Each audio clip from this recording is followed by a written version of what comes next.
Geoffrey here, and in this video I'm going to show you how you can fix the most common communication issues in your relationship. And if you really want to empower yourself and really take control and start improving your relationship, then you want to subscribe to this channel and click that bell button to be notified when I post 5 new videos every single week.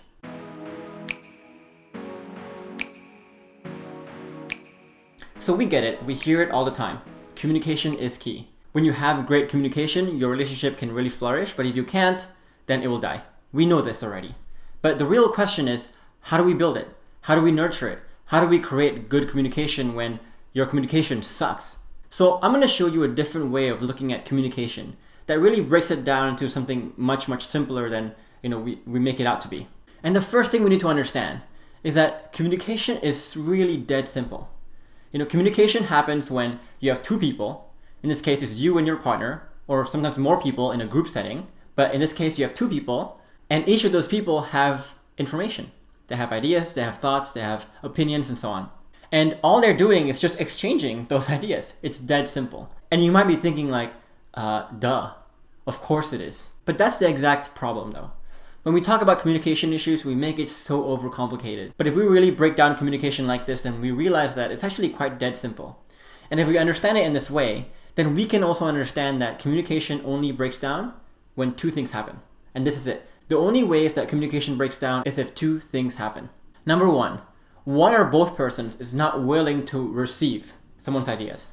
So you could be sharing ideas all day long, but if one person or both persons is not willing to receive the other person's ideas, communication breaks down. The whole pipe gets blocked. The other way that communication can break down is if one person refuses to share in some way, or shares the wrong thing, or lies. And really, that might sound dead simple, and it might sound like stupidly obvious, but that's just what communication is. And so once we understand that those are the only two ways that communication can really break down, then we can start doing a better diagnosis here. So let's start with what prevents someone from receiving ideas in the first place. Why is it so hard to receive someone's ideas? There's really two reasons here. There's only these two reasons. I've never seen someone not able to receive ideas that is not belonging in these two reasons. Number one is you have shitty listening skills. So a lot of us think that we listen very well. We're very good listeners. We do like the eye contact thing. We think about being present. We think about not responding when we talk, for example. So we try all these things, but yet our partner is saying to us like, you're a shitty listener. You're not listening to me. Well, in my experience, a lot of us think that we're good listeners, but we're really shitty listeners. And so I've made a video on how you can listen properly. The one technique that I teach all my clients to really enable them to listen really well and rather effortlessly doing so. And so if you want to watch that video, then click the link above my head. And that video will show you the one technique I teach all my clients to help them listen better and actually have more productive conversations. So that's the first reason, is that you have shitty listening skills. The second reason is that you are a very judgmental person. So if you are a person who have this one sense of right and wrong, and you strongly identify yourself, you look at anything in life and you say, that's good, that's bad, I like that, I don't like that, that's me, that's not me, then you're going to struggle with communication. And the problem with judgment is that as soon as your partner says something, especially if your partner says something you don't agree with, all the willpower you can have to listen suddenly just cuts short. Because you are no longer in listening mode, but you are in counterattack mode. You want to disagree. You want to correct them. You want to rebut them and everything. You're never going to listen again. And so one of the biggest reasons why couples cannot communicate or they can't resolve conflicts is that they each have this strong sense of identity of what's right and wrong within themselves, and they clash. And so I have a video on this already, and really in my experience, once I get people to stop being so judgmental and really start being more open-minded in life, they realize that not only do they have a much better relationship, they can communicate better, they can resolve more conflicts, but also what happens is if you're less judgmental, you can improve yourself better, you become more capable, you're able to appreciate life a lot more, and you get along with just more people. So your ability to not judge is such a crucial aspect of not only your relationship, but also just you as a human being. It's a very important skill to have. And so if you want to learn how to be less judgmental, then you want to click the link above my head as well, because I made a video on this in detail about how judgment can really kill your relationship, but also can make you miserable and also can make you less capable as a person, as a human being in life. So if you want to watch that video, then click the link above my head. And so those are really the two reasons why you can't receive something. Either you have shitty listening skills, you don't know how to listen, or you are very judgmental as a person. And if you look at the best couples, and you look at my best students, they're the ones who really learn and really nurture their listening skills. And they're the ones who really know and understand what it means to actually be open-minded. And once they do these two things, they can receive anything that their partner says, and they can actually appreciate it, they can actually understand it, and communication can flow a little bit better. So with that though, what is something that you judge about your partner, about the relationship? And once you figure that thing out, just think about how is that affecting your relationship right now? How is it affecting the way you communicate with your partner? And I can guarantee you that it's affecting it in many, many bad ways. So if you find out what that is, leave a comment below. We'd love to hear your thoughts on this one. So now let's go to the second part of this equation, which is what makes someone not want to share or not want to share something fully. And if you've been following me for a while, then you know the magic word here, which is emotional safety. It's a lack of safety. The lack of safety is why people don't want to share. So what is the lack of safety here? Well, usually what happens is one or both persons in the relationship has learned over the years that there are some things that just best left unsaid. That there are some things that you just keep to themselves, because if they express it, it's not going to end well. It's going to end in some argument, in some fight, in some really bad consequences that nobody wants to get into. And so how do you know if you have a lack of safety here? Well, there's two ways that people can respond. One is like the passive way. So let's say that you're finding that you are asking your partner a bunch of questions, and all they give you are just very passive answers, one-word answers, or they just completely ignore you. They stonewall you. So you could say, hey honey, how's your day? And they say, it's fine, I guess. But you know something's not fine, but they say, I'm fine, I guess. Or they don't even respond to you. Or they just sigh and go like, forget it, never mind. And so when you get those kinds of responses, then you know that you have destroyed safety in some way. The other way that it can show is through anger, so very active form. So let's say you ask a question and they get really defensive. They rebut you, they counterattack you, they get really personal on you, and they get really upset. When they respond that way, then you know that you're destroying safety in some way as well. And a lot of you might think like, I let my partner say what he wants to say. But if you're receiving any of these responses a lot, often, then you need to humble yourself. And you need to really admit to yourself that, hey, maybe there are some things that I did subconsciously and I didn't realize it, but I really did destroy the safety. Because I haven't worked with one client in my 300 plus clients that I've worked with who, after they created safety, their partner was still very defensive or still very guarded and very passive like that. Once you establish safety, there'll be so much more openness and so much more willingness to share on both sides. So if you're really having a hard time getting your partner to share, then you need to humble yourself and admit that maybe safety is broken. And so once you find out that safety is broken, so how do you actually build it? How do you actually create it? Well, a big part of it is paying attention to understanding how to listen well and becoming less judgmental. So when you can listen well, when you can really listen well, and not listening for 5 minutes, we're talking about listening for even 2 hours straight, or even sometimes a week straight. That kind of listening, that level of listening. If you can do that, and you can be not judgmental the whole time, so you're not judging anything, you're not imposing anything, you're not trying to solve anything, but just listening and understanding, then you'll slowly show to your partner that, hey, I can actually say the truth, I can actually say the harsh stuff, and my partner will actually understand, will actually listen, and will actually interested in what I have to say.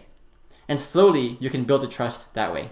But the second thing you can do, and the second thing that is very, very important, is to understand how to stay calm. So often, emotional safety is destroyed in those really tough moments. So when your partner says something very mean to you, or something very hurtful to you, that's the moments when you usually lose your cool and you react badly. But also understand those are the make or break moments that either create more safety or destroy safety. And so during those harshest moments are the ones where you actually need to stay the most calm, to stay the most relaxed and not respond badly. Because if you keep responding badly, then what happens is that will keep showing to your partner that, hey, if the truth is harsh enough, I better keep it to myself. But that's a dangerous slope to go into, because if you force your partner, if you make it really hard for your partner to express the really harsh stuff, the really difficult truth, those same difficult truth, those same harsh truth, the most painful truth are the ones that must come out, because they're the ones that are probably killing the relationship the most and the ones that you must resolve. But you can't resolve it if you never talk about it. So it's crucial that in these very key moments, in these very tough moments, you learn how to become bulletproof. So emotionally bulletproof yourself. because safety is really hard earned, but easily destroyed. So you must never be complacent when it comes to safety. And if you want to learn how to become bulletproof, emotionally bulletproof in the face of those very intense moments, then you want to click the link above my head as well. And in that video, I talk about exactly the step-by-step way, the mental tricks you need to know to really stay calm under pressure. And the third thing that people do is to focus on effectiveness, not efficiency. So the issue with a lot of people when they try to communicate is that they focus too much on making it fast. They think that the faster they can make the conversation, the better the conversation is. So if a conversation is like 10 minutes, they can resolve it. That's a really good conversation. But in my books, when you're dealing with people, you always want to focus on effectiveness over efficiency. So I could have a conversation, for example, that I spent 4 hours on. But in those 4 hours, I didn't come to any resolution. But what I did do is I created safety. I let my partner know that, hey, whatever you can express, it was safe. I didn't react badly, nothing bad happened, I just listened. So even though there was no solution, no resolution, it took 4 hours, and it seemed like a waste of time, in my books, that conversation was very effective. But if I had a conversation that was 5 minutes long, and in those 5 minutes, we actually came to some resolution, but I know that I didn't really listen to my partner and create that emotional safety and make my partner felt understood, then I know I failed miserably. So focus on effectiveness, not efficiency when it comes to talking with your partner. And number 4 is really do everything you can to reward more sharing of ideas. So every time your partner shares ideas with you, before you respond, you want to ask yourself, is my response going to reward my partner for expressing himself or herself? So is my partner going to want to express more things in the future or less things? Does it discourage or punish my partner for sharing things? And number 5, the most important thing to understand is that emotional safety is your number 1 currency. That's the most important thing you have in your relationship. So you must center all your communication, all the way you respond, the way you think around how can I create safety, the most safety in my relationship to allow my partner to feel free to express him or herself more and more and more. And understand also that safety is hard earned but easily destroyed. So you could do 99 things right to creating safety, but when you do the one thing wrong to destroy safety, that one big thing can really cancel out the other 99. So you should never be complacent and always try and really master the art of creating safety. And if you can pay attention to all these 5 things, then you know that you are doing everything you can to allow your partner to open up and to express whatever their thoughts are. And so once you pay attention to these 2 parts, so you learn the skills to actually listen, to really listen, to be less judgmental, then you learn all these skills to create safety and to allow your partner to share more things, then you will never have communication problems in your relationship. It's impossible. Because again, these are the only 2 ways that communication can really break down in your relationship. And also understand too that this process of improving both sides of communication, it takes time. It's not an overnight thing. Safety is not built overnight. It's built in months, 6 months, sometimes even a year, depending on how much you've damaged that. So you have to be patient. When it comes to anything in relationships, you have to be patient. And so if you're interested in a resource that can teach you the step-by-step ways of how to build emotional safety, then you want to check out my free 4-day training series on this topic exactly.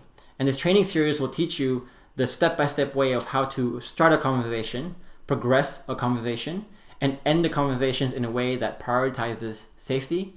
And we also talk about a bunch of mindset stuff, like how you can push through resistance and really the mindset of winners and of my best students.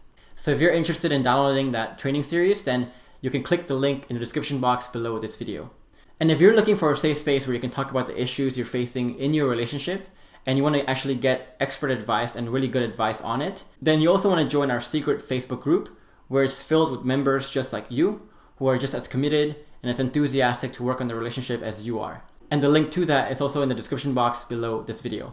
Now, if you find this video valuable and you learned something from it, then go ahead and give it a like and subscribe to this channel for more content like this one. And tell us in the comments below, what did you think was most eye-opening for you? What did you find most valuable? Would love to hear your thoughts. And thank you so much for watching this video, guys. It's really nice to see all of you here and supporting this channel. And I really, really appreciate all of you being here. In the meantime, though, I'll see you in the next video.